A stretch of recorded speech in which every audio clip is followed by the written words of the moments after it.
That is why our proposal provides precise technical solutions to make Israelis, Palestinians, and the region safer and much more prosperous.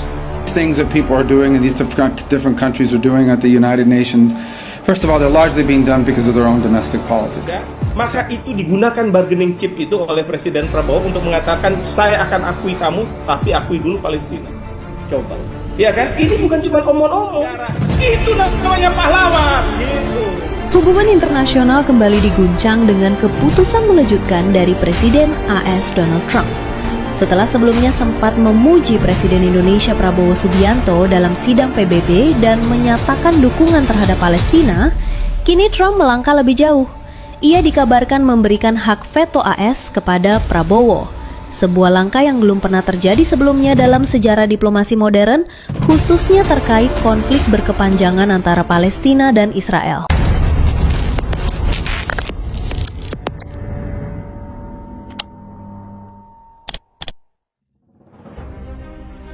Donald Trump yang awalnya dikenal sebagai sosok pro-Israel justru mengambil posisi mengejutkan.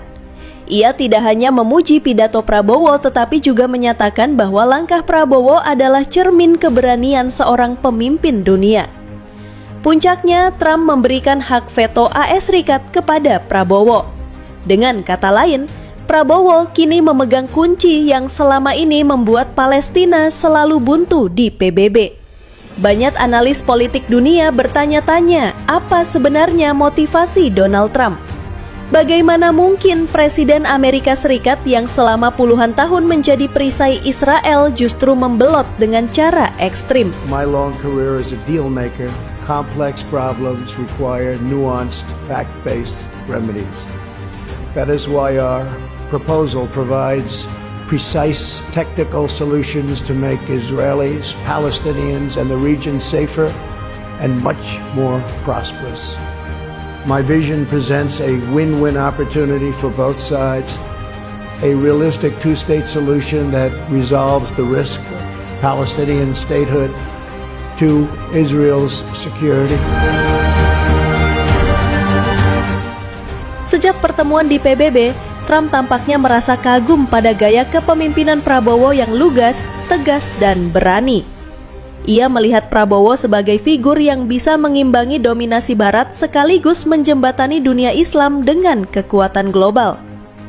Ya, karena beliau tahu bahwa Israel itu sangat ingin punya hubungan diplomatik dengan Indonesia. Israel diakui sebagai sebuah negara oleh Indonesia, maka itu digunakan bargaining chip itu oleh Presiden Prabowo untuk mengatakan saya akan akui kamu, tapi akui dulu Palestina. Ya, itu nggak pernah dilakukan oleh presiden-presiden sebelumnya.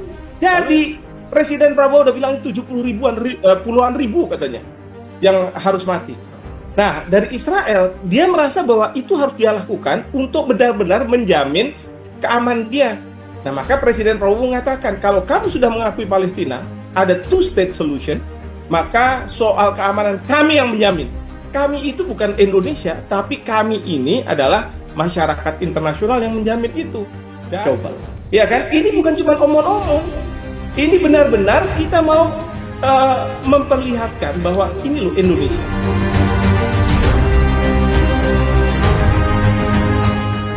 Indonesia kini berada di panggung utama politik dunia.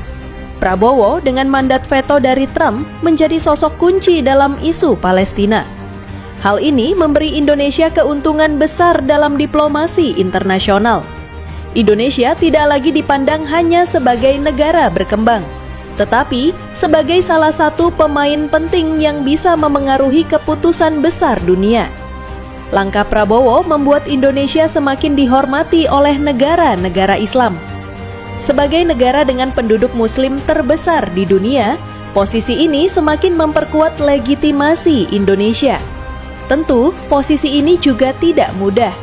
Indonesia akan menjadi sasaran tekanan dari pihak-pihak yang tidak setuju dengan kebijakan tersebut, termasuk Israel dan kelompok pro-Israel di Barat.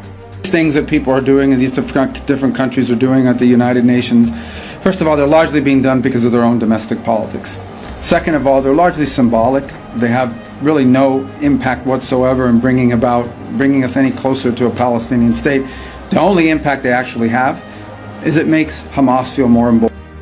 Israel akan menghadapi tekanan yang jauh lebih besar. Tanpa perlindungan veto AS, mereka bisa terkena sanksi internasional yang lebih berat. Dengan posisi melemah, Israel mungkin akhirnya mau kembali ke meja perundingan untuk mencari solusi damai yang lebih adil.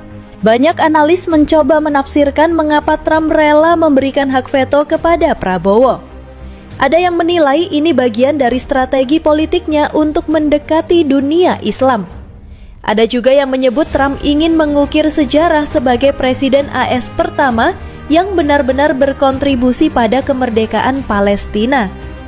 Apapun motifnya, langkah ini jelas mengubah peta politik internasional. Meski terlihat menjanjikan, langkah ini juga menyimpan banyak risiko. Langkah Trump bisa menghancurkan hubungan strategis antara AS dan Israel yang sudah berlangsung puluhan tahun. Ini bisa memicu krisis diplomatik besar. Di dalam negeri Amerika, lobi pro-Israel memiliki pengaruh besar di politik dan ekonomi. Keputusan Trump bisa memicu konflik internal yang serius. Dengan posisi baru ini, Indonesia bisa saja menjadi target serangan teror dari pihak yang tidak setuju dengan kebijakan Prabowo. Prabowo Subianto kini semakin dikenal sebagai pemimpin dunia yang berani.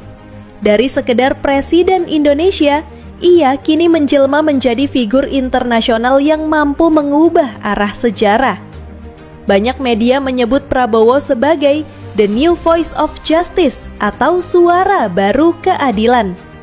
Gaya bicaranya yang tegas tanpa basa-basi membuat banyak pihak menaruh respek. Reaksi dunia beragam.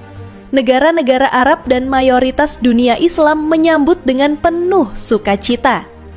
Negara-negara Afrika dan Amerika Latin pun ikut menyatakan dukungan. Sementara itu, sebagian negara barat terkejut dan bingung. Mereka tidak menyangka Amerika akan begitu merelakan kekuatan vetonya. Namun, ada juga yang menilai langkah ini bisa membuka jalan baru bagi perdamaian Timur Tengah.